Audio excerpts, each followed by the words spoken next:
વડોદરાના સમાહરણી વિસ્તાર ખાતે આવેલા પંચામૃત રેસિડેન્સી વિશ્વામિત્રીમાં આવેલા પૂરના કારણે છેલ્લા કેટલાય દિવસ સુધી પાણીમાં હતી। ત્યાંના રહેવાસીઓના જણાવ્યા મુજબ નેતાઓ તથા કોર્પોરેશનના અધિકારીઓને ઘણીવાર મદદ માટે ફોન કરતા પણ એ લોકોને કોઈપણ પ્રકારની સહાયતા આપવામાં આવી નથી, જેથી આજરોજ આમ આદમી પાર્ટીના લોકો ડીડીટી પાવડર છાંટવા અને પીવાના પાણીનું ટેન્કર લઈને પહોંચ્યા, ત્યારે પંચામૃત રેસિડેન્સીના લોકો રોષે ભરાયા। રહેવાસીઓએ આમ આદમી પાર્ટીના કાર્યકર્તા અને શહેર પ્રમુખને ભગાડ્યા હતા અને કહ્યું, અમારે કોઈ પણ રાજનૈતિક પાર્ટીની સહાયતાની જરૂર નથી, હવે અમે પોતાની મદદ કરવા સક્ષમ છે। ત્યારે સોસાયટીમાં પાણી ભરાયા ત્યારે શહેરના નેતાઓ ક્યાં ગયા હતા? હવે જ્યારે પાણી ઓસરાઈ ગયું છે ત્યારે ફક્ત ફોટા પડાવવા નેતાઓ હાજર થઈ જાય છે।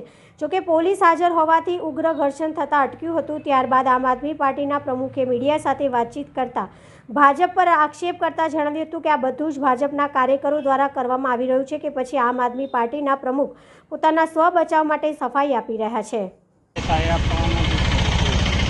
પંચમ નામની સોસાયટી છે સમાસાવલી રોડ ઉપર, ત્યાં અમે ગઈકાલે એની આજુબાજુની સોસાયટીઓમાં અને દરેક જગ્યાએ ફૂડ પેકેટનું વિતરણ કરવામાં આવ્યું હતું અને તે જોતા પંચમ સોસાયટીના લોકોએ પંચામૃત સોસાયટીના લોકોએ પાણીની ડિમાન્ડ કરેલ અને અમારા ભાવેશભાઈ આર્યને જાણ થતાં કે સવારે ટેન્કરો લઈ અમે પાણી આપવા આવ્યા, ત્યાં દવાનું વિતરણ કર્યું।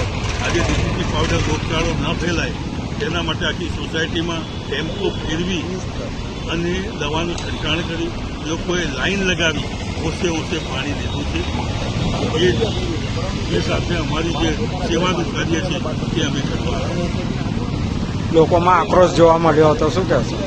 લોકોમાં આક્રોશ જોવા સીધી વાત છે કે આજે 4 દિવસથી જે બરોડાની પરિસ્થિતિ છે કે લોકોએ ભાજપને ખૂબે ભરી વોટ આપ્યા છે અને તેના પછી પણ આજે 4 દિવસમાં ભારતીય જનતા પાર્ટીનો કોઈ કોર્પોરેટર કે કોઈ ધારાસભ્ય આખા વડોદરાની અંદર જોવા પણ આવ્યું નથી કે ત્યાં કઈ પરિસ્થિતિ છે। લોકો એટલા બધા પરેશાન છે, લોકોની હાલત એટલી નાજુક છે કે સ્લમ એરિયામાં તથા કોઈ પૈસાવાળી પાર્ટી કે કોઈ પૈસાવાળી સોસાયટીઓમાં બી પીવાનું પણ પાણી નથી અને અમે ત્યાં ગયા એટલે અમારી પણ ભારતીય જનતા પાર્ટીનો આક્રોશ ઠાલવવામાં આવ્યો, પરંતુ તે લોકોને ખબર પડતા કે ભાઈ આ જનતા પાર્ટીવાળા નથી, તેમણે અમારી સાથે લાઇનમાં લાગી અને પાણીનું વિતરણ કરાવ્યું અને દવાઓ છંટાવી। પરંતુ ત્યાં 4 ભાજપના અલગ જગ્યાના ગુંડાગણો કે નેતાગણો જે બી ગણો તે લોકોએ આવી અને વિરોધ દર્શાવ્યો અને ખોટી રીતે સોસાયટીવાળાને બી પરેશાન કર્યા અને અમને પણ પરેશાન કરવાનો પ્રયત્ન કર્યો।